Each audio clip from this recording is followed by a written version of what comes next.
মুখে দিলেই যেন হাওয়া, চিবানোর কোনো বালাই নেই, স্পর্শ করলেই এক স্বর্গীয় অনুভূতির জন্ম দেয়।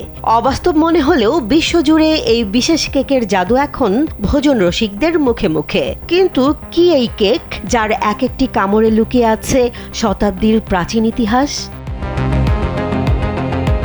এই জাদুর নাম কাস্টেলা কেক। এর অবিশ্বাস্য নরম আর তুলতুলে টেক্সচারের প্রধান রহস্য লুকিয়ে আছে ডিমের মাঝে। সাধারণ কেকের চেয়ে এতে দ্বিগুণেরও বেশি ডিম ব্যবহার করা হয়। শুরুতে ডিমের কুসুম আলাদা করে নেওয়া হয়। এরপর ডিমের সাদা অংশ দীর্ঘ সময় ধরে ফেটিয়ে মেঘের মতো হালকা ফোম তৈরি করা হয়। এক্সপার্ট ইঞ্জিনিয়ারদের দক্ষ হাতে দেশের মানুষকে প্রতিদিন সুরক্ষিত রাখার প্রত্যয় নিয়ে এলো সেফ সার্কিট ব্রেকার। তারপর কুসুম, ময়দা, দুধ আর চিনির মসৃণ মিশ্রণটি অত্যন্ত ধীরে ও সাবধানে সেই ফোমের সাথে মেশানো হয়। একটু তাড়াহুড়ো করলেই ভেতরের বাতাস বেরিয়ে কেকটি শক্ত হয়ে যাবে।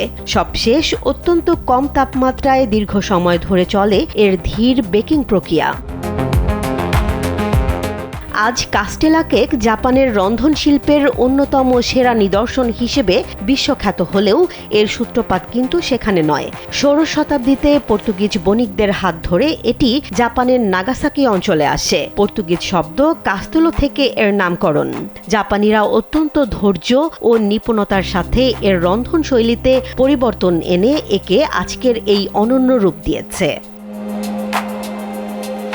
বর্তমানে এর প্রভাব বিশ্বজুড়ে সব বয়সী মানুষের কাছে, বিশেষ করে কোমল ও হালকা মিষ্টির ডেজার্ট পছন্দ করা তরুণ প্রজন্মের কাছে এর জনপ্রিয়তা আকাশচুম্বী। নিখুঁত স্বাদ ও দীর্ঘস্থায়ী ঐতিহ্যই একে শত বছর ধরে টিকিয়ে রেখেছে।